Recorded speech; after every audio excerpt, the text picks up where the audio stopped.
Bonjour, je ne vous ai pas invité à m'accompagner au foot ce matin. Du coup, je vous invite à me raccompagner chez moi. On va faire une séance questions-réponses sur l'actualité, sur les sujets que vous voulez. Et je vous laisse poser vos questions jusqu'à ce que je vais arriver chez moi. Et après, je vais couper le live. Donc, je peux vous lire ou vous pouvez passer en live si vous voulez, pendant que je marche. Je voulais juste dire quelque chose de rapide sur les informations. Je suis zététicien. La zététique, c'est l'art, en tout cas, c'est la science, la manière d'aller vers la vérité par le doute. Et le doute, ce n'est pas un doute négatif. Ce n'est pas le doute de dire que quelque chose est faux. C'est un doute dont l'objectif est d'essayer de trouver ce qui est vrai dans quelque chose en demandant à la personne qui dit la chose ou qui prétend la chose de la démontrer. C'est pas un truc de blanc, c'est quelque chose qui se fait dans la société traditionnelle africaine depuis longtemps, puisque l'Afrique est le berceau des sciences. D'accord? Ça s'appelle la zététique. Donc, si par exemple vous me dites Ali Bongo est mort, je vais pas dire que vous mentez, parce que je n'en sais rien. Par contre, je peux vous demander de m'apporter des preuves. Mais le fait que vous m'apportiez des preuves et que je sois convaincu n'en fait pas forcément une vérité. Parce que là, ça veut juste dire que vous m'avez convaincu moi. Mais c'est pas parce que vous m'avez convaincu moi que ça veut dire que ce que vous m'avez donné comme information est vrai. Donc moi, ce que je vais faire derrière, c'est pas de diffuser l'info vraie. Ce que je vais faire, c'est de... Et l'info dont je suis convaincu n'est pas forcément une chose qui est vraie. Moi, je vais vers... J'essaie de faire le maximum que je peux pour avoir des preuves de l'information que j'ai. Mais quand je vous donne cette information, c'est même pas pour vous convaincre. C'est pour vous informer. Et j'essaie de vous informer sur la base de ce que j'ai vérifié. Du coup, pour moi-même, ça s'approche de la vérité, mais vous êtes en droit de me dire, mais tu nous informes. Donne-nous les preuves que ce que tu dis est vrai. Et à ce titre-là, vous avez raison. Donc, il faut bien comprendre, moi, ma démarche n'est pas de vous convaincre que ce que je publie est vrai. Ma démarche est de vous publier ce que j'ai eu à vérifier. Et la vérification peut être à 99,9%, le plus possible, mais il y a toujours un petit pourcent de choses qui n'est pas forcément vérifiées. Donc, il y a toujours le risque que ce que quelqu'un dit ne soit pas exactement comme il a dit. Mais plus vous êtes pertinent, plus vous avez de méthode, plus ce que vous allez dire se rapprochera de la vérité. Donc, il faut bien comprendre, je résume. Si vous me dites quelque chose, je vous demande de le prouver. Si vous n'arrivez pas à prouver et que même si je suis convaincu, ce ne sera que ma conviction, ce ne sera pas la vérité. Si vous arrivez à me prouver ça et que j'en suis convaincu, j'en fais une information. Mais l'information, vous n'êtes pas obligé de me croire quand je vous informe. Donc je m'arrête là maintenant. Délice Goma pose une question. Penses-tu que ces arrestations ne sont pas une distraction, sachant que les hauts responsables d'administration en général y sont impliqués? Alors, distraction. Distraction, c'est quelque chose qui est intéressant. Avant de répondre à votre question, j'ai remarqué que la plupart des gens parlent de distraction quand quelque chose ne va pas dans le sens de ce que eux ils appellent ce qu'il faut faire. D'accord? Donc, ça veut dire que, par exemple, moi, si je dis, imaginons que quelqu'un dise pour lui, le combat, le but, c'est de donner le pouvoir à Jean Ping. Imaginons. C'est ça ce qui est l'important pour lui. Si vous faites un combat sur, par exemple, les viols au Gabon, cette personne va dire que tu la distrais. Parce que pour elle, l'objectif, c'est de donner le pouvoir à Jean Ping. Or, c'est pas parce que lui, il a décidé que le plus important, c'est de donner le pouvoir à Jean Ping, que le fait de parler des crimes et des viols n'est pas important. Donc déjà, s'il dit que la distraction, c'est par exemple d'aller parler des crimes et des viols alors qu'on ne parle pas du massacre de 2016, moi je trouve qu'il essaye de devenir Dieu. Parce qu'il impose aux autres ce que lui, il croit être la réalité. En réalité, personne d'entre nous ne sait ce qui est vraiment important ou pas. Chacun d'entre nous a juste ses convictions. Nous savons que nous voulons que le pays change. Nous savons que nous ne voulons plus des crimes financiers et autres. Nous savons que nous ne voulons plus de tout ce qui ne marche pas et qu'on constate. Mais qui de nous sait quelle est la chose qui va réellement déclencher la chute de ce système? Si quelqu'un vous le dit, moi je vous dis, moi je pense que cette personne vous ment. Je pense qu'aujourd'hui, personne ne sait le caillou qui va tuer l'oiseau qu'on appelle le système. Et que c'est l'ensemble de cailloux différents qui attaquent le système qui peut faire tomber tous les oiseaux du système. Ça, c'est mon avis. Donc, dire que ce qui se passe aujourd'hui au sommet de l'État, c'est de la distraction, je ne suis pas sûr. Je pense qu'il se règle des comptes. Et que ça devrait nous profiter à nous qui voulons que ces bandits dégagent. Donc, quand toi tu veux que les bandits dégagent, tu ne vas pas dire que le fait qu'ils se fassent la guerre, c'est une distraction. Si tu es policier et que tu en as marre des règlements de compte dans un quartier, enfin, que deux gangs gèrent un quartier, mais qu'un jour ces deux gangs commencent à se faire la guerre, mais le policier ne va pas dire c'est la distraction, mon objectif, c'est que les gens soient en sécurité. Non, il va dire ils n'ont qu'à se combattre. Moi, je viendrai ramasser ceux qui sont tombés. Je les amène à la morgue. Ceux qui sont trahis les uns par les autres, je les amène en prison. Et c'est comme ça que je vais débarrasser le pays ou le quartier de la vermine. Je profite du fait qu'ils se fassent la guerre, puisque peut-être moi, le policier, je n'ai pas les moyens de les arrêter par moi-même. Je n'arrive pas à les bloquer moi-même. Donc, ils n'ont qu'à se faire la guerre entre eux. Moi, je les prends un à un comme ça. Parce qu'il y a un camp qui va trahir l'autre, parce qu'il y a un camp qui va vouloir enterrer l'autre, et pendant ce temps, ils font des erreurs qui font que le policier puisse intervenir. Voilà ce que je pense. Donc, pour moi, c'est pas de la distraction. C'est une guerre réelle dont nous devons profiter. Le problème, c'est qu'au lieu de profiter de cette guerre réelle, nous sommes en mode, oui, c'est l'élection qu'il faut faire. Oui, il ne faut pas parler de tel sujet, il faut parler de... Personne ne sait de quoi il faut parler. Et personne ne sait de quoi il ne faut pas parler. Il ne faut pas qu'on devienne les dieux de la résistance. Personne n'est Dieu. Alors, donc il redit, si je le dis, c'est parce que Liban, Sedoukan et Akrambessi sont les premiers voleurs de 2009. Alors, on doit commencer par eux. Oui. Et là tu poses une très bonne question. Donc, on vient de dire, enfin, ce que je pense et ce que moi j'ai comme information, c'est que c'est une guerre de clans. Et je l'ai déjà dit dans plusieurs lives. Le clan de Nourdine s'est rendu compte que Aliang voulait les bondir pour la succession d'Ali. Aliang avait préparé son plan pour récupérer le pays. Il devait faire un dialogue là en décembre. Il devait ensuite mettre comme candidat Tony Ondamba, parce que lui-même s'est rendu compte à Aliang que sa candidature ne passerait pas. Aucun président de la sous-région n'aurait accepté d'avoir un blanc comme président, et même la France n'aurait jamais accepté que le Gabon soit représenté par un blanc à l'international. Ça aurait trop montré la France-Afrique. Donc avec tout ça, ils se sont dit, bon, ce qu'on va faire, c'est qu'on va préparer notre candidat RV, SDG à Gève, et ils préparaient donc dans le dos de Sylvia, au lieu que Sylvia, elle qui voulait placer Nourdine, au lieu que elle ait le gain de cause, Farjan est en train de préparer un sale coup. Tout ça, ce n'est pas bien pour le peuple. Hein. Faut bien savoir déjà. Ces gangs-là, aucun d'entre eux ne veut le bien du peuple, parce que Nourdine n'a rien à faire dans nos affaires. Mais je vous explique ce qui se passe. Donc quand ils ont découvert ça, maintenant ils sont en train de tuer tout le clan de Farjan. C'est tout.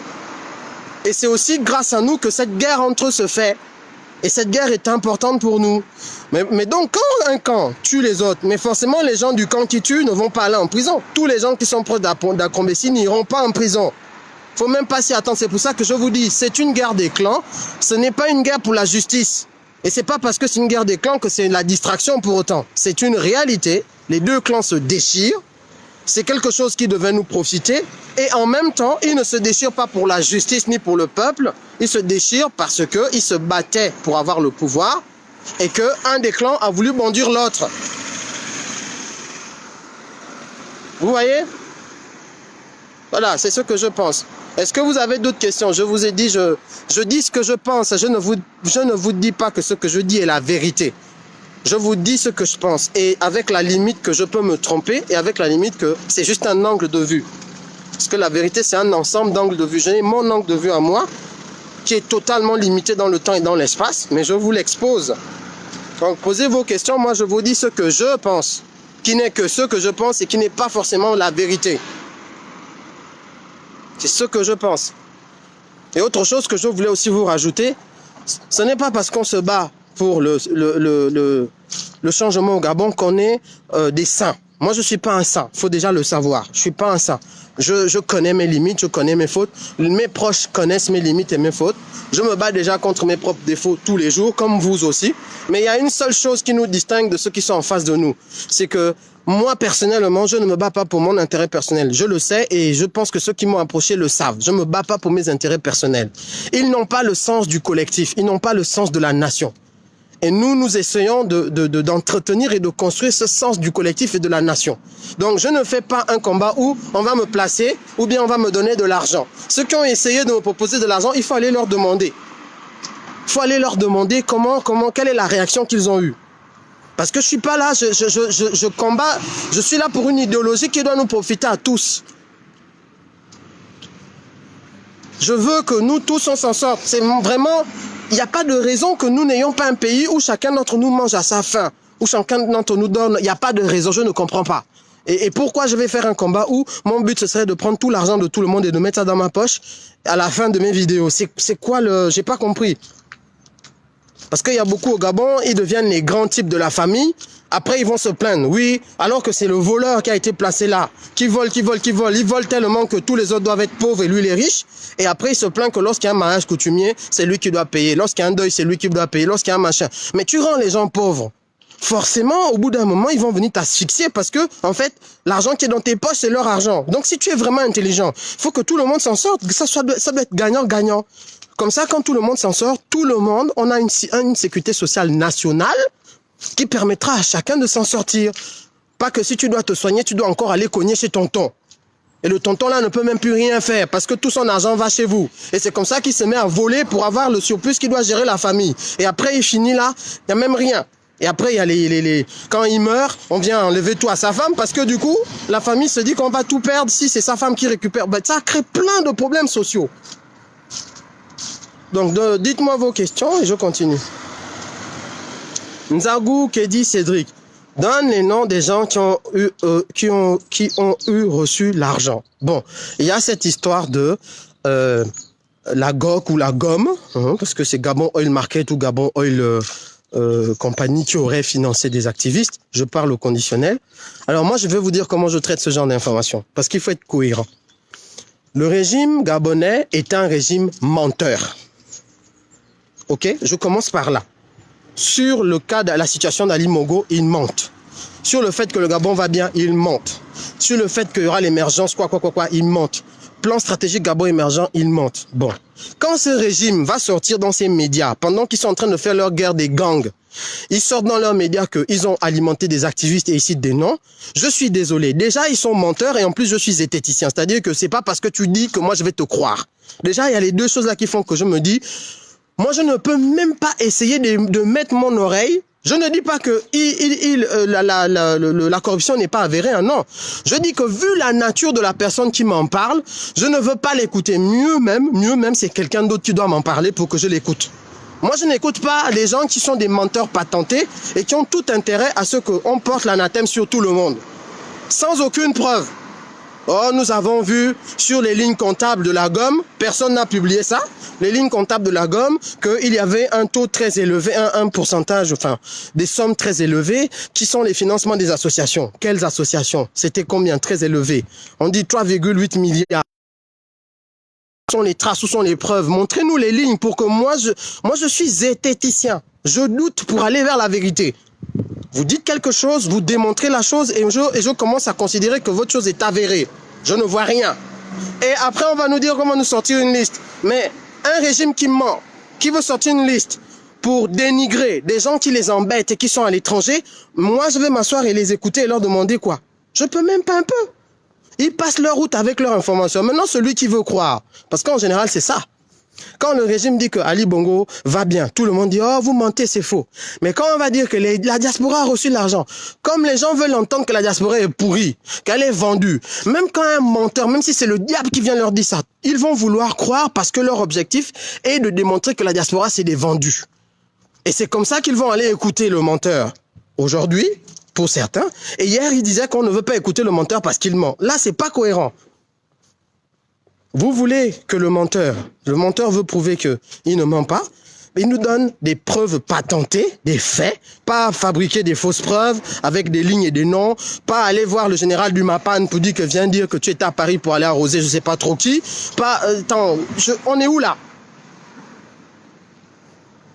Si c'est une autorité indépendante, déjà, qui sort des informations dont on a la véracité, qu'on peut vérifier. C'est-à-dire qu'ils disent, on a fait un voyage à telle date, on est allé à Paris, à tel hôtel, on a rencontré un tel, on lui a donné tant. en présence de tel ou tel, comment on va dire, témoin. Et ce sont des choses, moi je prends ça, je dis tiens, je vais aller regarder cette vérité. Donc je vais aller enquêter, est-ce qu'ils sont vraiment allés à tel hôtel? Ils doivent me donner les éléments qui permettent de vérifier que ce qu'ils disent est vrai. Sinon c'est une déclaration fallacieuse avec pour objectif de nuire et c'est de la calomnie. Moi je ne vais pas suivre ça. En plus de la part d'un régime qui veut tuer la diaspora. Mais enfin, quel que soit le nom qu'ils vont me citer au l'air, au machin, ou même si moi-même je me disais que même si j'avais un doute sur le fait que X, Y, Z, ça c'est mes doutes, ça me regarde, mais ça n'établit pas des vérités. Oui, je peux douter de tel, oui, je peux douter de un tel, oui, je peux douter de un tel, mais ça n'établit pas des vérités, ça reste mes doutes. Et si quelqu'un vient confirmer mes doutes avec des dires qui ne sont pas prouvés, je ne dois pas l'écouter parce que c'est pas cohérent. Même si mes doutes sont compatibles avec une information que quelqu'un me donne, si cette personne est un menteur, qui a envie de nuire à l'autre et qui ne m'apporte aucune preuve, ça restera mes doutes. Et même si je suis convaincu, ça reste mes convictions, ça n'établit pas des vérités. C'est comme ça que moi je fonctionne. Moi je vous parle de moi. C'est mon avis. Donc, que penses-tu de ce que fait actuellement la CNR sur le terrain au Gabon? Bon, la coalition pour la Nouvelle République, moi, ce que je trouve dommage avec leur approche, c'est que je n'ai pas l'impression qu'ils sont en train de jouer le rôle de renforcement des capacités de la population. Moi, je les ai revus à ce niveau-là. Parce que nous avons une population qui ne connaît pas ses droits. Nous avons une population qui est abandonnée à elle-même. Nous avons une population qui manque même de moyens de collaborer, d'échanger, de commencer à créer des groupes de co-création, des groupes de réflexion, des groupes de positionnement, des groupes d'engagement. Et moi, je pense qu'une organisation politique doit jouer son rôle. Information. Donc, c'est pas normal que ce soit nous, la diaspora, qui informons les Gabonais sur ce qui se passe au Gabon. Je suis désolé de le dire. C'est le rôle de toute organisation, politique ou citoyenne, de commencer par faire ce que nous, on fait ici. Le plus proche possible des populations. Parce qu'au moins, ça permet des interactions et ça permet d'avoir un vrai débat franc. Mais je ne vois pas ça. Je vois des causeries avec potentiellement des buts politiques et des buts politiques où il y a des grands types bien habillés avec les derniers cris des parfums, les grosses voitures et qui viennent dans un quartier pour venir parler. Ils finissent de parler, je ne sais pas ce qui se passe derrière. Après, c'est ça, ça me regarde pas. Mais je ne vois pas et j'entends pas, en tout cas de la part des participants, qu'il y a eu un renforcement des capacités des populations, qu'il y a eu de la proximité H24 auprès de, pas forcément tous les jours, chaque heure, mais une présence avec une organisation. Je ne vois pas ça. Tipi Achadam, il avait fait au Togo, c'est la base. Vous commencez, comment voulez-vous entraîner une population dans un rapport de force aussi important dont l'objectif est de renverser un régime si cette population est faible à tous les niveaux? Ils ne savent même pas collaborer entre eux, ils n'ont pas d'autonomie, ils ne savent même pas les fondements. Il y a des gens qui savent même pas c'est quoi la différence entre la Constitution et le Code du travail, entre le Code du travail et le Code pénal, entre le Code pénal et le Code de procédure pénale. Donc ils sont là complètement perdus et ce sont des choses qui font qu'un citoyen n'a pas vraiment la force du citoyen. Il n'a pas la force de ses actions. Il ne sait même pas quand il faut dire que c'est pas bon, quand il faut dire que c'est bon. Il y a beaucoup de choses, les gens ne savent pas leurs droits, ils connaissent pas. Et ça ne veut pas dire que connaître ses droits te permet de te prémunir, mais ça veut dire que quand tu connais tes droits, tu as une espèce de force en toi et tu te dis, ben là, comme je suis dans mon droit, je ne me laisse pas faire. Mais les gens qui sont dans l'ignorance, ils se laissent faire surtout. Et c'est pour ça que moi je félicite l'initiative par exemple de Touche pas à ma terre. Ils ont pris une problématique spécifique, d'accord, une problématique spécifique, défense des droits par rapport aux terres. Ils sont allés voir les populations qui se battaient, les gens de Marseille, comment c'est, Marseille 2, c'est un quartier, ils sont allés les voir. Il y a eu d'autres collectifs qui les ont approchés. Des gens qui étaient spoliés de leurs terres, qui se sont dit, bon voilà, comme vous défendez cette problématique, dites-nous un peu qu'est-ce qu'on peut faire, comment on peut positionner le rapport de force, comment on peut travailler ensemble pour faire reculer le gouvernement. Et ce sont ces initiatives conjointes qui créent un vrai rapport de force. Moi, je ne vois pas, je suis désolé de le dire, les partis traditionnels du Gabon ne rendent pas les citoyens responsables. Ils infantilisent les citoyens. Voilà, avec des structures qui sont des structures dépassées, où il n'y a pas de collaboration, il n'y a pas de vrai échange, comment on va dire, horizontal. Les échanges sont verticaux. Grand chef vers les sous-fifres, vers les Machuaka, les Mandjango, et au milieu, il y a des intermédiaires, qui sont souvent les gens de la famille du leader, les proches du leader. Donc, à partir de ce moment, ça ne correspond pas à la définition d'une organisation qui est nécessaire aujourd'hui pour impliquer le citoyen à 100% dans le développement.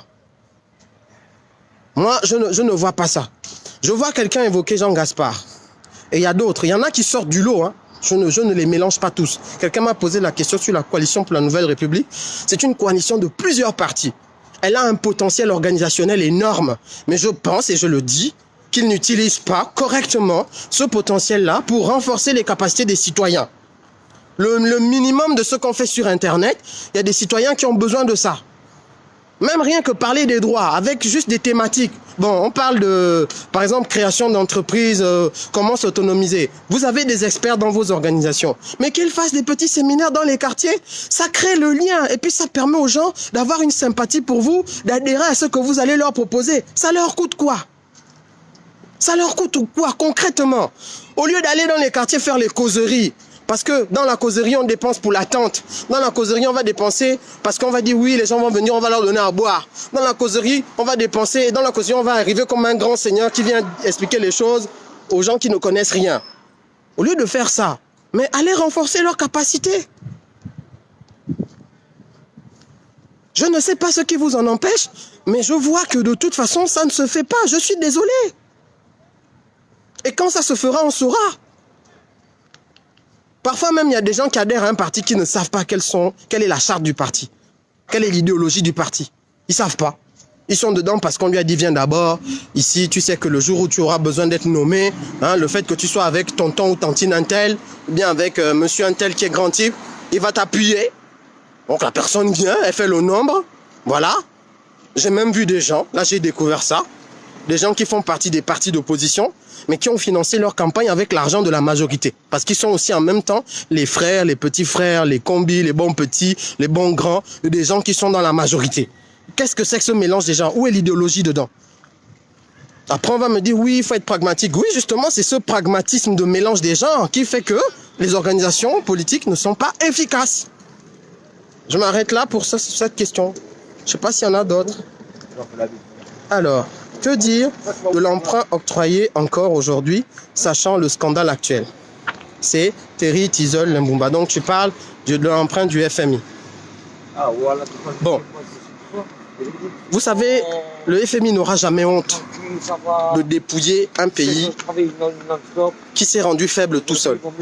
Parce que le loup n'a jamais honte de manger une brebis qui elle-même allait s'attacher dans les filets. Ou elle-même allait s'attacher dans un fil de fer ou dans un piège. Jamais vous n'entendrez un loup avoir honte de manger une brebis faible. Au contraire, tous les prédateurs cherchent les brebis ou les proies qui sont les plus faibles. Donc du coup, la question est, le FMI est-il un prédateur? Et là, la question que vous posez, moi je vous réponds, le FMI est un prédateur. C'est un prédateur parce que quand ils arrivent dans un pays, aujourd'hui, ça a été dit par plusieurs, les programmes d'ajustement structurel qu'ils mettent en place, en général, c'est souvent des programmes qui, donc, effectivement, ils privatisent beaucoup de choses et on va dire que peut-être l'État gère mal, c'est vrai, mais l'État gère mal parce qu'il y a des dirigeants corrompus et qui font pas de la bonne gouvernance. Donc le vrai problème, c'est pas est-ce que l'État gère mal. Le vrai problème, c'est est-ce que les gouvernants qui sont là sont des gouvernants compétents pour gérer. Au lieu de se poser cette question et de la régler, eux, ils vont dire à l'État qu'il y a des gouvernants qui font n'importe quoi et qui sont des usurpateurs, ils vont leur demander de privatiser pour s'en sortir. Mais quand un voyou doit faire quelque chose, mais il le fait comme un voyou. Donc, à partir de ce moment, les privatisations, c'est on donne les marchés à ton frère qui a créé la société des BTP. Parce que toi, le président, ou toi, le gouvernant, tu as volé. Tu as donné cet argent à ton frère parce que lui-même, il était aussi aux affaires avec toi. Il connaît les marchés qui vont être, les appels d'offres qui vont être passés. Il crée une société pour répondre aux appels d'offres. Et comme c'est fait de magouille, parce que toi-même tu es un magouilleur, c'est lui qui va remporter ces appels d'offres. Et donc, en fait, ça devient un système de frappe dont l'objectif est de faire manger le président de manière légale, le président, ses proches et sa cour, et en même temps de faire manger les sociétés, les multinationales. Parce qu'en général, elles vont arriver avec la puissance financière. Elles s'intéressent à nos pays. Elles s'intéressent à nos ressources, à nos matières premières. Donc quand on privatise l'énergie, quand on privatise l'eau, quand on va privatiser les chemins de fer, quand on va privatiser les ports, mais c'est eux, les multinationales et les barons du système, qui de manière totalement légale vont entrer dedans. Et ils vont manger cet argent entre eux. Donc le FMI, il prête de l'argent à nos États. Ces États redistribuent aux gens qui sont des multinationales et dont les amis sont les amis du FMI eux-mêmes, ainsi qu'aux dirigeants locaux qui ont été placés là par les amis du FMI eux-mêmes.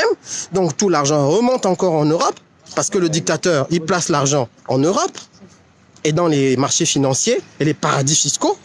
Et également, les dirigeants, eux, ils placent leur argent dans les marchés financiers et les paradis fiscaux. Donc en réalité, c'est un cercle où on donne l'argent à un État faible, donc on l'endette. En contrepartie, il doit rembourser beaucoup de choses, mais tout l'argent qu'on lui donne remonte encore à celui qui a donné, avec un pourcentage. Mais c'est un système excellent c'est un système machiavélique et excellent pour tuer un État et pour l'endetter encore plus. Donc quel espoir vous avez en le FMI? Du coup, quand ils prêtent de l'argent, c'est parce qu'ils récupèrent avec parfois 100% ou 200% d'intérêt. Aucune confiance à leur faire. Il ne faut pas qu'on aille chercher l'argent du FMI. Regardez vous-même, le Ghana a décidé que stop. À l'époque, le Burkina ne voulait pas, le Burkina de Sankara, les pères fondateurs de l'Union africaine à l'époque, ceux qui avaient vraiment la vision primaire de l'Union africaine, mais ils voulaient se détacher justement du FMI. Kadhafi, pourquoi il a été liquidé en grande partie? C'est parce qu'à un moment, il ne voulait plus de tout ça. Les banques mondiales, les FMI, il dit non, vous êtes là pour nous fragiliser et pour nous rendre dépendants de vous. On n'en veut plus de votre argent, on est riche. C'est juste parce qu'on a des voyous à la tête de nos États. Donc au lieu de dégager les gouvernants qui font n'importe quoi, le FMI va leur donner de l'argent. Parce qu'il sait que quand tu donnes de l'argent à un gouvernant qui est fragile, il aura tout intérêt à te rembourser avec de l'argent qui n'est pas à lui, puisque c'est l'argent de la nation, c'est les ressources du pays, donc il ne dépense rien. Et en même temps, il va s'enrichir, et en même temps, il te doit. Donc il ne peut pas te faire la bouche. Et en même temps, tu arroses aussi les multinationales. Donc tout le monde est gagnant, sauf la population. Voilà ce qui se fait. Dernière chose que je vais dire sur cet argent, c'est grâce à l'argent que le FMI va donner parce que l'argent qu'on nous donne là, vous n'avez jamais vu les réalisations qu'on fait avec cet argent. Il est toujours détourné. Mais le détournement futur, je vous l'ai déjà annoncé, ce sera, merci de partager le live pendant que je vous parle, ce sera d'alimenter tous les barons du système, tous les jeunes, tous ceux qui sont capables de gêner la candidature future de Nourdine. Donc là, le régime va aller s'endetter au nom du Gabon pour pouvoir reverser cet argent-là à des barons de l'opposition, de la majorité, à des jeunes, à tous ceux qui ont les dents déjà bien longues et aiguisées pour manger. Parce que le but, c'est d'imposer Nourdine. Une fois qu'on va corrompre le Gabonais, parce que pour eux, le Gabonais aime l'argent, ce qui n'est pas faux, une fois qu'on va corrompre le Gabonais, celui qui voudra résister derrière, ce sera la menace. Mais il y aura toujours nous qui allons résister malgré la menace et qui allons dire non à la corruption. Et ils vont nous trouver sur le chemin. Ce que je vous conseille donc, c'est entendre ce que je vous dis là. Rendez-vous insensible à la corruption. Vous voulez vraiment changer le Gabon. C'est pas Nourdine qui va faire ça. C'est vous qui m'écoutez là qui pouvez réellement changer le Gabon. Mais pour que vous puissiez changer le Gabon, il faut que vous changiez vous-même. Les petites frappes et les miettes que vous allez chercher là, sachez que ça va vous tuer et que ça tue vos descendants, vos enfants, parce que vous n'aurez pas le service public à cause de ça. Vous n'aurez pas des hôpitaux, vous n'aurez pas ci, vous n'aurez pas ça. Rendez-vous insensible à la corruption, telle que votre propre éducation, ainsi que votre religiosité l'impose. Parce que pour beaucoup, vous êtes religieux. Soyez donc juste compatibles avec votre cadre de vie et votre cadre éducatif. Et vous verrez que ce système va arrêter d'être l'ogre qui détruit le Gabon. Parce qu'il s'appuie sur vous. C'est vous qu'on corrompt. C'est vous qu'on corrompt. Et c'est vous qui acceptez la corruption. Tout corrupteur a besoin d'un corrompu. L'argent du FMI tombe dans les poches de Liban. Mais Liban, il ne travaille pas seul. Il a des gens qui sont avec lui. Je présume qu'il a un ou une secrétaire, qu'il a un ou une, je sais pas, chauffeur, peut-être que c'est un garçon, mais ce sont des gens qui travaillent avec lui, ce sont ses petites mains. Et ils n'ont pas le salaire qu'ils doivent avoir. Eux-mêmes, ils savent qu'ils ont des à côté, des plus, des bonus, des machins, parce que c'est le vol. Ils sont rémunérés pour le vol qu'ils font. Et ce sont des Gabonais. Mais eux, ils veulent juste bouffer un peu, mais après, le lendemain, ils ont l'AVC, il n'y a pas d'hôpital. Leur sœur, leur tante, leur femme va aller accoucher à même le sol. Il y a même des gens au Gabon, aujourd'hui au 21e siècle, qui accouchent et qui meurent en couche. Voilà, mais pendant ce temps-là, l'argent que tu as volé où? Même là, tu vas aller construire un logement quelque part. Ton locataire, au bout d'un moment, il ne peut plus payer parce que tout le monde est pauvre. Un tiers de la population gabonaise vit en dessous du seuil de pauvreté qui est 500 francs par jour. Mais la plupart des gens, et cette pauvreté ne fait que gagner du terrain. 60% des jeunes sont au chômage. Comment vous voulez qu'ils payent les loyers? Comment vous allez construire des grands immeubles? Vous allez mettre des locataires. Mais au bout d'un moment, le locataire, il va te jouer au bandit parce qu'il n'y a pas l'argent. Tu vois que même l'argent que tu voles et que tu investis ne te rapporte rien. Et quand tu mets ça à l'étranger, là, tu as peur parce que tu ne peux pas tout mettre. Donc, tu es obligé de garder les milliards chez toi. Tu les as là. Et le jour où on te fait les fausses opérations d'arrestation, on va trouver les milliards dans ta maison. Voilà comment tu finis PD en prison. Ou bien avec le sida des prisonniers. Tout ça, ça te gagne. Tu gagnes quoi avec? Est-ce que c'était pas mieux de mieux gérer ça, de mieux organiser pour que justement toi et les autres, vous puissiez bénéficier du service public que devait financer cet argent? Changez votre mentalité, vous allez devenir... S'il y a une chose dont je remercie mes parents, moi j'ai mes défauts, j'en ai plein. Mais s'il y a une chose dont je remercie mes parents et surtout ma vieille, c'est le rapport à l'argent. Parce que dès qu'un Gabonais redéfinit son rapport à l'argent, dès que tu deviens fier de l'argent que tu travailles honnêtement, et ça ne veut pas forcément dire que tu vas finir pauvre. Dès que tu deviens fier, dès que ça t'apporte de la satisfaction, dès que tu es vacciné contre l'argent volé, tu es un Gabonais différent. Tu auras plein d'autres défauts. Tu peux aimer la bière, tu peux aimer les femmes, tu peux aimer ça, c'est ton problème personnel. Mais par rapport à la gouvernance de la chose publique, si tu es insensible au détournement et au vol, je t'assure que tu seras un Gabonais différent. Oui, c'est vrai que tu ne seras pas plus riche que tout le monde.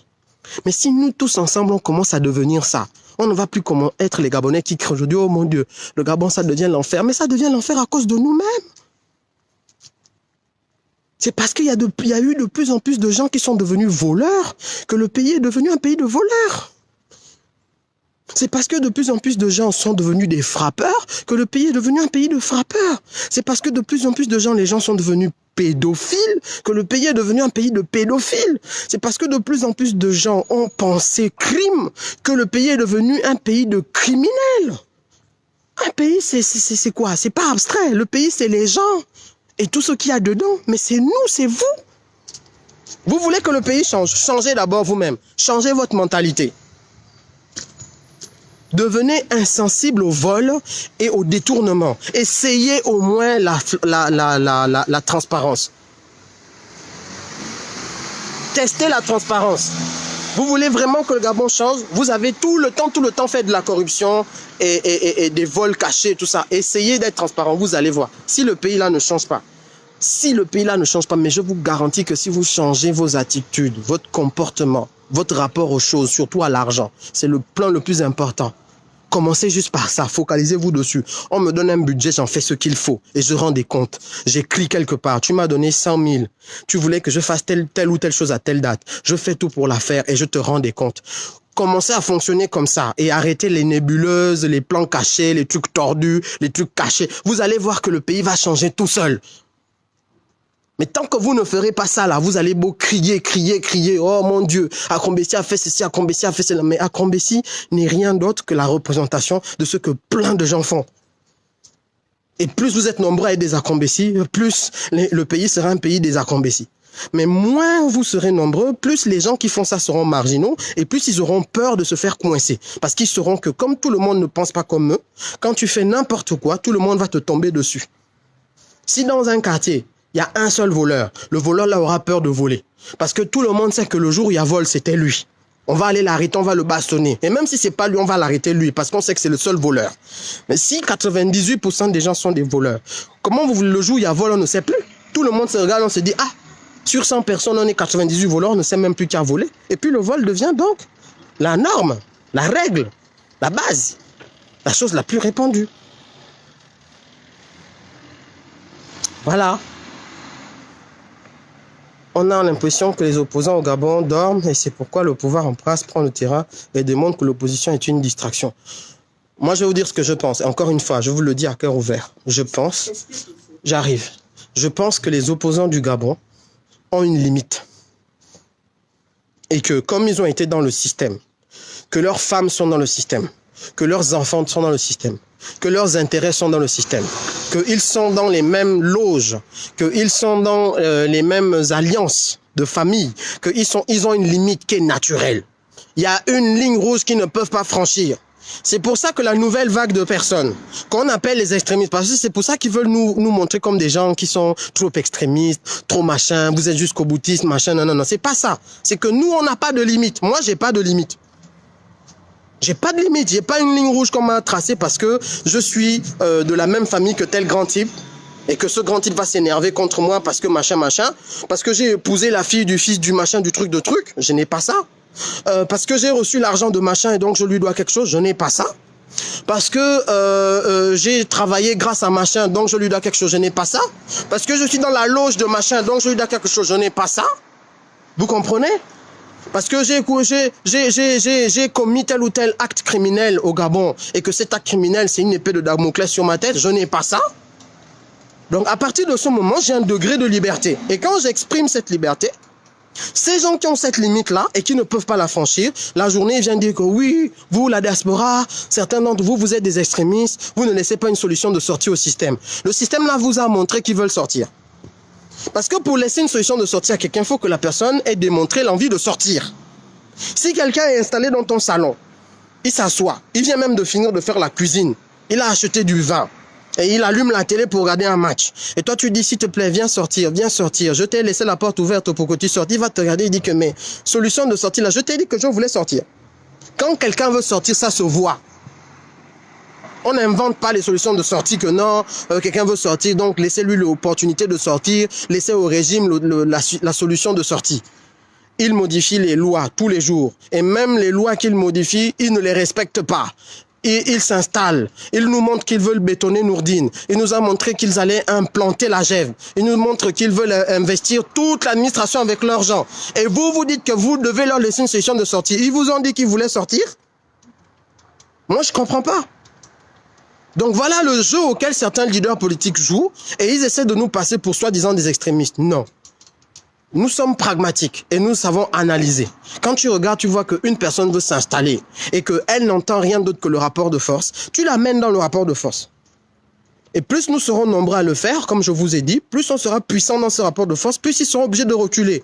Mais justement, comme ils ne veulent pas qu'on les pousse dans ce rapport de force, ils ont envie soit de nous faire passer pour des corrompus. Bon, certains le sont, mais c'est pas le régime qui devra venir prouver qu'on est corrompu puisqu'ils veulent nous faire tomber. Donc ils vont inventer aussi des histoires. Vaut mieux que nous-mêmes on fasse nos enquêtes, hein, parce que nous n'avons aucun intérêt à mentir sur nous-mêmes. On fait nos enquêtes avec des gens qui sont, on va dire, neutres. Voilà, et on démontre que voilà, un tel, on vous montre des preuves que voilà, on travaillait avec lui, on était avec lui. C'est pas parce que c'est un ennemi, c'est un frangin, mais le frangin, il a chié. Ça, c'est nous, on peut le dire. Et c'est pour ça que moi, je veille à être détaché. Je ne veux pas faire les apartés, que non, parce que on est dans la même équipe, je ne peux pas te dire ce qu'il faut. Non. Moi, je l'ai déjà dit, si un jour, on entend que j'ai commis un crime, je dis bien un crime, parce que j'ai mes défauts personnels, vous allez les entendre, les gens vont essayer de les utiliser, c'est même pas grave, parce que quand toi-même tu connais tes défauts, je n'ai pas peur que mes défauts soient exposés, je m'en fous. Parce que c'est mes défauts, je vis avec. Ça me fait déjà cogiter tous les jours et me poser des questions sur la vie. Mais si j'ai commis un crime, quand on dit que non, Stéphane Zeng est pédophile, il a dragué ou il est sorti avec une fille ou un garçon de 14 ans, ça c'est un crime qui est puni en France comme au Gabon. Mais si des gens ont des doutes là-dessus, mais qu'ils enquêtent, qu'ils aillent même porter plainte. Et que les gens se rapprochent de moi pour me dire que voilà des faits assez troublants, réponse sur ces faits, machin, machin. Et c'est la juste logique des choses parce que ça prouve que justement, eux, ils sont attachés au sentiment de justice. Même si c'est justement parce que c'est mes amis, ils doivent être les premiers à être d'accord avec moi sur le fait que comme moi-même j'ai demandé la justice pour les autres, c'est normal qu'on m'applique aussi la justice à moi. C'est-à-dire que celui qui est mon ami doit être celui qui demain, je ne dis pas lorsque je serai accusé à tort, je dis que lorsqu'il aura enquêté avec des faits assez troublants, qu'il doit se rapprocher de moi pour me dire que Stéphane, il y a des faits troublants contre toi, positionne-toi clairement sur ces faits troublants. Et il doit même être celui qui incite les gens à me porter plainte s'ils ont vraiment des éléments tangibles que la justice peut entendre. Parce que du coup, ça va me pousser à venir répondre de mes actes. Je suis un homme responsable. Mais la responsabilité ne veut pas dire que tu n'as pas des défauts. Hein. La responsabilité veut dire que quand ton défaut a créé un trouble chez l'autre, il faut que tu saches en répondre. Oui, j'ai mal pensé sur toi. Il y a des gens dans cette résistance où je me trompe sur eux. Mais je leur dis, voilà ce que je pense de toi. Après, cette personne découvre que je me suis trompé, elle me dit, Stéphane, tu t'es trompé sur moi. Je suis assez intelligent pour dire que oui, mon frère, c'est vrai, tu as raison. Je n'avais pas tous les éléments. Je m'excuse. Ou bien, non, ce que tu me dis là, moi, j'ai toujours des éléments pour dire que. Donc, concrètement, en résumé, ce que je voulais vraiment dire sur ce point-là, c'est qu'aujourd'hui, nous avons besoin d'être de plus en plus nombreux à refuser les déviances qui, aujourd'hui, ont amené le Gabon là où on est. Le vol. Surtout, je parle de rapport à l'argent. Laissez même le reste. On peut traiter le reste en deuxième lieu. Mais c'est à cause de l'argent que les gens vont tuer les autres, qui commettent des crimes rituels. C'est à cause de l'argent et de la puissance que ça amène qu'on peut trouver des gens qui vont brûler des corps ou qui vont les jeter en mer ou qui vont même les mettre dans l'acide à cause de l'argent. Et cet argent-là, ils vont aller s'acheter des habits, ils vont aller draguer des filles, ils vont aller boire des bières avec.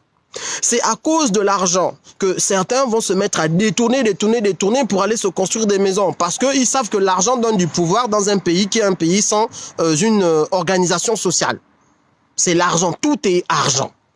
Donc, si vous avez un rapport différent à l'argent, vous allez voir que vous allez régler une grande partie des problèmes du Gabon, rien qu'en vous positionnant différemment. Parce que vous allez changer votre manière de voir les autres. Vous ne verrez plus les autres que comme des gens qui sont des pourvoyeurs de fonds. Que quand j'ai besoin de 10 000, c'est là où je lui dis bonjour. Déjà, votre rapport aux autres va changer. Vous allez avoir un rapport différent à votre dignité. Parce que du coup, vous avez une limite. Vous vous dites que non, c'est pas à cause de l'argent que tu vas me demander d'aller tuer quelqu'un. C'est pas à cause de l'argent que je vais mettre à 4 pattes alors que je suis un homme pour que toi tu puisses me prendre par derrière. Non. Ça, vous allez avoir déjà une dignité différente. Votre rapport à l'argent et au matériel. Parce que l'argent permet le matériel. L'argent t'ouvre les portes au Gabon. C'est avec l'argent que les gens envoient leurs enfants à l'étranger. C'est avec l'argent que les gens payent à manger dans les maisons. C'est avec l'argent. Donc, plus ils ont d'argent, quelle que soit la manière, plus ils sont contents. Et donc, ça veut dire que ça devient des schizophrènes. Voleurs la journée, voleurs la nuit, menteurs la journée, menteurs la nuit. Je parle juste sur l'affaire de l'argent, je ne parle pas du reste. Parce qu'il y a la vie privée et la vie publique. Je suis sur l'espace public. Je ne suis pas un puritaniste. Je ne suis pas là pour vous dire que vous devez devenir pur parce que moi-même, je ne le suis pas. Il ne faut pas se voiler la face. Mais je vous parle de la gestion de la chose publique. Quand quelqu'un détourne des fonds destinés à la gestion de la chose publique, cette personne-là, elle commet un crime grave contre la société. Et c'est ces crimes graves qui amènent le Gabon dans la situation où on est aujourd'hui. C'est pas parce que ton voisin est allé tromper sa femme avec la voisine, par exemple, c'est pas à cause de ça qu'il n'y a plus les médicaments dans les hôpitaux. C'est pas ça. C'est pas à cause de ça que les gens meurent des AVC bêtement. C'est pas ça. C'est pas à cause de ça qu'il n'y a pas les routes. Ça, c'est son problème privé et personnel. Tu peux en parler si tu veux, si tu aimes le Congo, ça. Mais le vrai fond du problème, c'est la chose publique. C'est notre comportement dans l'espace public. Dans l'espace privé, vous allez trouver des défauts à chacun. Il y a des gens qui sont hautains, des gens qui sont menteurs dans leur vie privée. Il y a des gens qui sont infidèles. Il y a des gens qui sont dans des choses que vous n'acceptez pas, mais que eux ils ont accepté. Il y a des gens, ça c'est leur morale. Elle est personnelle. Mais sur l'espace public, on parle de la moralité publique. Et au Gabon, le premier problème de moralité publique, c'est le rapport à l'argent, le vol, les détournements, la corruption. Il faut que ça soit clair.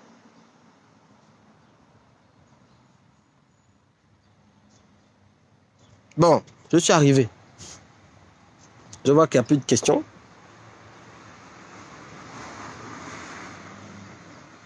Donc voilà, j'ai assez parlé. Je n'ai même plus la salive. Les paroles de nos bouches nous lient. Arrêtons un peu. C'est qui Nourdine? Il ne sera jamais président. Je suis d'accord avec toi, Christian. Mais pour que Nourdine ne soit jamais président, moi je t'ai dit, Christian, je suis un zététicien. Je ne peux pas dire qu'une chose ne sera pas si je n'ai pas fait quelque chose pour qu'elle ne soit pas. C'est comme ça que les gens se sont assis chez eux en disant Ali Bongo ne sera pas président. C'est qui Ali Bongo? Ali Bongo est devenu président finalement. Pourquoi? Parce que c'est pas tout de dire que quelqu'un ne sera pas quelque chose. Il faut aussi contribuer à ce qu'il ne le soit pas. Après la mort de Lénine, c'est pas Staline qui devait être président?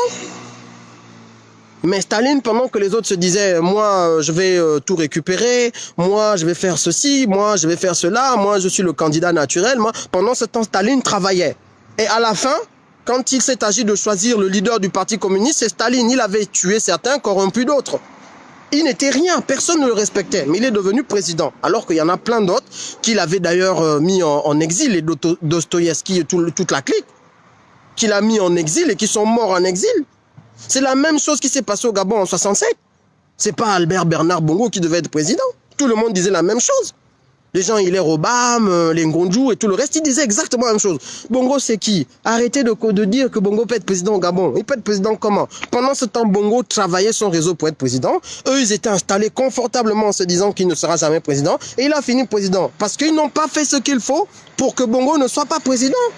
Moi, arrêtez de dire des trucs comme si c'était des prophéties établies. Même pour qu'une prophétie se réalise, il faut que des gens se mettent sur le terrain pour la faire réaliser.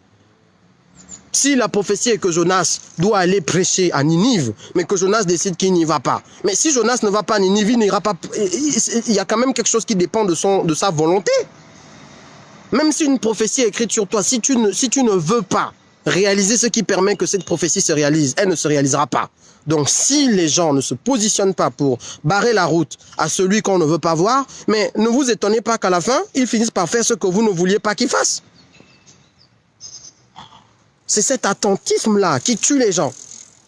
Farjean voulait être président, c'est clair. Il avait envie, il avait déjà monté son plan. Mais au fur et à mesure qu'on lui a opposé une certaine résistance, des gens lui ont fait des choses au Gabon où il le tenait par la gorge comme ça jusqu'aujourd'hui même. Farjean que vous voyez là. C'est au fur et à mesure de ça qu'il a commencé à reculer. Parce que quand il vient dire qu'il est métis au Bamba et que son père c'est la cruche à Lianga, mais il préparait déjà le chemin. Nous tous on le voyait. Vous tous, vous ne pouvez pas me dire qu'il fait ça juste pour faire. Il faisait ça parce que son objectif était de prendre le pouvoir. Mais c'est parce que les gens se sont positionnés contre lui, aussi bien dans le système qu'à l'extérieur, aussi bien des activistes que d'autres, que finalement son projet s'est arrêté. Il a transformé en le projet de maître Tony Ondamba. Et même ce projet aussi s'est arrêté. Maintenant, Nourdine va être président. Mais faisons tout pour qu'il ne le soit pas. Au lieu de dire, il ne sera pas président. Mais non. Qu'est-ce qui permet de déterminer que quelqu'un ne sera... Au Gabon, même un chien peut être président si ce chien arrive avec intelligence à toucher les bons trucs. Et au Gabon, si le chien a l'argent, il peut arroser tout le monde et puis les gens vont aller crier le chien, et il passe président. Donc tant que les gens ne se positionnent pas pour empêcher que ce qu'ils ne veulent pas se réalise, il y a des chances que ça se réalise devant eux et ils n'auront que les yeux pour pleurer. Oh, il n'y aura jamais de crime au Gabon. On ne peut pas tuer les gens en pleine journée. On est au Gabon. Le Gabon, c'est un pays de paix. Le Gabonais est paisible. Le Gabon est machin. Ali Bongo ne peut pas tuer les gens. Il va commencer comment? Un Nigérian comme ça et machin. 31 août 2016. Boum, boum, boum, boum, boum, boum, boum, boum. Aujourd'hui, on pleure encore les morts. Et pourtant, il y a des gens qui savaient. Et ils regardaient comme ça. Oh non, ça ne peut pas arriver. Oh non, Ali Bongo ne peut pas. Ah non, Ali Bongo, c'est qui? Ah, Ali Bongo va commencer comment? Il va tuer les gens pourquoi? Déjà, il a été mal élu. Déjà, pendant ce temps, lui, il achetait les armes. Il achetait les balles, il formait des mercenaires, il récupérait des prisonniers, il donnait les armes, il créait le plan, il montait des cellules pour aller faire son massacre, et puis il a donné l'ordre de massacrer, et les gens ont été massacrés. Punto. On doit arrêter avec ça. On doit arrêter avec ça. Et chacun à son niveau. Arrêtez avec ça. Arrêtez de vous asseoir au canapé et de dire que Dieu va faire. Dieu va faire. Mais vous n'avez pas compris que même en tant que croyant, Dieu ne veut pas des robots. Il veut des participatifs, des gens impliqués. Mais si Dieu voulait les robots, pourquoi il aurait créé un être humain avec une liberté de conscience et qui sait jouir du fruit de son travail? Parce que ça le rend heureux et ça rend le Créateur heureux de voir que l'homme participe lui-même à son propre destin. Mais quels sont ces gens-là qui se reconnaissent de Dieu, créés par Dieu, qui croient en Dieu, mais qui ne comprennent pas le destin final de Dieu sur la création de l'humain, avec une liberté de choix, une liberté de pensée. C'est parce que vous devez adhérer vous-même à ce qu'il veut réaliser que Dieu nous a créés. Sinon, il aurait créé des robots qui n'ont aucune liberté de conscience. Donc, si le Gabon doit se libérer, sachez que c'est pour ça que vous êtes Gabonais. C'est pour que Dieu s'appuie sur vous pour libérer le Gabon. Et ça va passer par des positionnements en adéquation avec vos valeurs morales. Si la religion chrétienne dit que le vol c'est pas bien, alors les chrétiens du Gabon doivent tous être des gens qui sont contre le vol et les détournements. Contre dans tous les sens, c'est-à-dire qu'ils sont même prêts à perdre leur vie pour être en adéquation avec leurs valeurs. Et voilà comment on va se trouver avec un pays qui sera impacté par la valeur positive des chrétiens. Au lieu que ce soit un pays aujourd'hui où on a beaucoup de chrétiens, plus de 80% des Gabonais disent être chrétiens, mais comment se fait-il que ce pays soit le pays où il y a le plus de crimes? Mais enfin, vous allez me dire quoi, qu'aucun chrétien ne participe à ça? Donc ça veut dire quoi, que 85% de la population gabonaise qui se dit chrétienne là, ou 80%, on les met de côté et ce ne sont que les 20% qui font les crimes? Mais c'est pas vrai! Parce que quand tu regardes dans chaque administration, il y a des chrétiens. À la tête de ces trucs, il y a des chrétiens. À la tête des sectes, il y a des chrétiens. À la tête des frappes, il y a des chrétiens. À la tête, il y a des chrétiens partout. Parce que c'est 80% de la population, c'est la majorité. Donc ça veut dire que quand vous prenez une administration gabonaise, vous avez certainement une majorité de gens qui se réclament chrétiens. Mais comment cette administration peut devenir une administration où le vol est répandu du haut jusqu'en bas? Ça veut dire que ça touche aussi des chrétiens. Et donc la majorité des chrétiens sont incompatibles avec leurs propres valeurs par rapport au vol. Je ne parle pas de la vie privée. Encore une fois, je répète. Je ne suis pas là pour vous dire qu'il faut qu'il y ait des gens qui soient purs, sains, sans tâche. Nous tous, personne de nous n'est pur, sain, sans tâche. Je parle de ça, du vol et du rapport à l'argent. Comment? J'ai même entendu l'autre jour une audio d'une personne de la GEV qui disait que non, nous devons, nos leaders ont été arrêtés. Et les leaders en question sont défendus par un de mes cabinets. Donc, j'ai vu que certains de ces leaders étaient arrêtés. Du coup, à partir de là, j'aimerais que nous puissions plier le genou et demander à Dieu qu'il fasse grâce et qu'il confonde le camp des ennemis. Vous voyez, écoutez bien le truc. Nous avons affaire à des voleurs.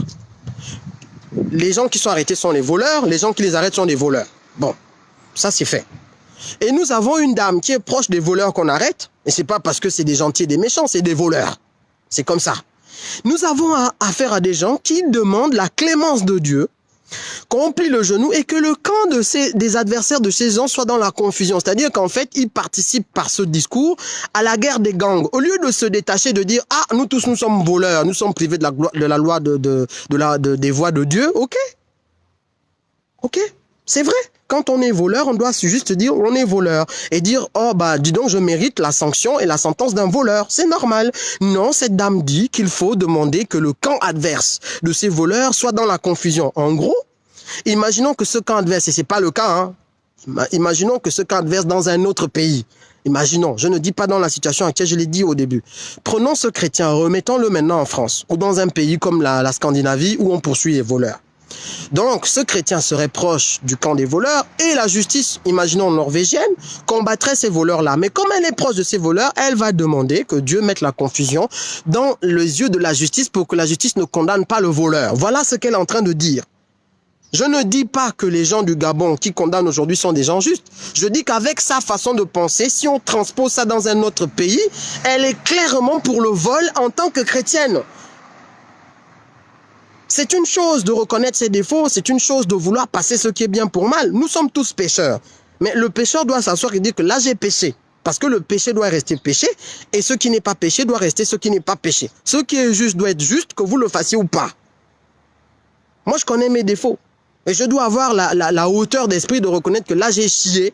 Mais pour que je reconnaisse que là j'ai chié, il faut que la loi reste la loi. Pas que je change la loi en fonction de mes affinités. Que je vais demander à Dieu de mettre la confusion dans un camp parce que je veux protéger des voleurs. C'est quoi cette histoire? Qu'est-ce que c'est que cette histoire? Et voilà comment je vous dis que si vraiment le chrétien et le croyant, parce qu'il n'y a pas que les chrétiens, il y a aussi des musulmans qui ont une espèce d'intégrité dans la pratique de leur foi. Moi, je ne suis pas quelqu'un qui va jouer comment on va dire ça, l'anti-ci ou le pro-ça. Moi, mes convictions me regardent. Mais là, je parle sur la place publique. Si vraiment, dans votre religion, on vous demande d'avoir des valeurs morales qui sont bénéfiques à la vie publique, je ne vous dis pas, on vous demande d'être saint. Moi, je suis pas saint, je vous le demande pas. Encore une fois, je répète. Je dis qu'il y a des choses qui sont les bases. Par exemple, le rapport à l'argent, le rapport à la corruption, au crime.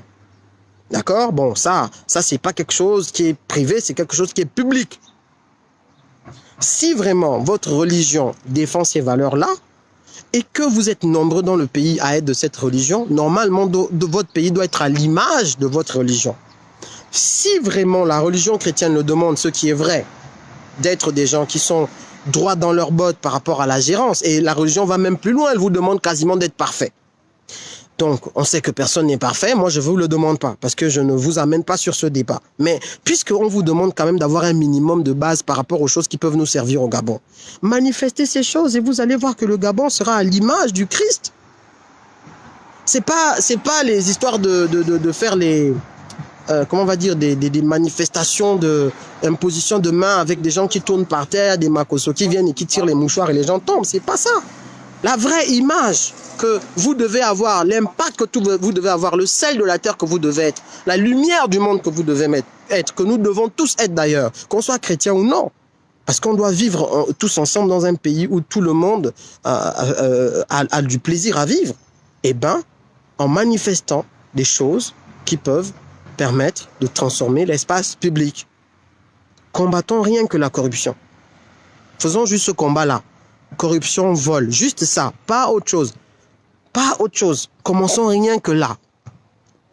Oui, c'est vrai, on est contre l'homosexualité. Mais ce n'est pas les PD qui amènent la corruption au Gabon. Je suis désolé. Mais les gens utilisent l'homosexualité pour corrompre.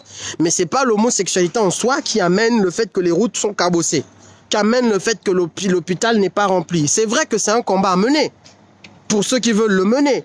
Mais quand on y réfléchit bien et qu'on fait la graduation des problèmes qu'on a, est-ce que c'est ça vraiment le combat le plus important?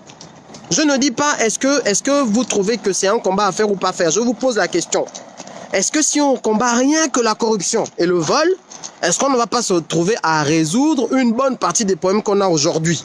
Où les hôpitaux sont vides parce que les gens volent, où le médecin, il veut juste profiter de vous, des malades, et se faire de l'argent, donc c'est encore le rapport à l'argent, où le directeur, il veut frapper le budget, donc on se retrouve avec une direction qui ne fonctionne pas, ou celui à qui on demande de construire les routes vole, détourne l'argent et on n'a pas la route, ou celui à qui on demande de construire les hôpitaux détourne l'argent et l'hôpital et l'école n'est pas construite. Est-ce que c'est pas ça le principal problème qu'on peut aussi essayer de combattre? Quitte à prendre un cheval de bataille et dire que ce cheval de bataille, on va aller jusqu'au bout. Est-ce que c'est pas le vol et tout ça qui amène les problèmes d'endettement du Gabon, qui nous empêche aujourd'hui d'investir correctement? Moi, je pense que oui, c'est ma pensée. Je ne vous demande pas de la partager, mais essayez au moins de travailler là-dessus. Vous allez voir que certains de nos adversaires et des problèmes qu'on connaît aujourd'hui, ils ne seront plus. C'est ce que moi, je vous proposerai. Donc, il faut bien m'entendre. Bon, j'ai fini. Je pense que là, j'ai beaucoup parlé. J'ai même déjà la salive qui est finie. Merci d'avoir posé vos questions. Et je vous souhaite une bonne journée. N'oubliez pas de partager le live. Hein. Donc, la vie, c'est le partage. On est ensemble. C'est l'homme qui a peur, sinon il n'y a rien.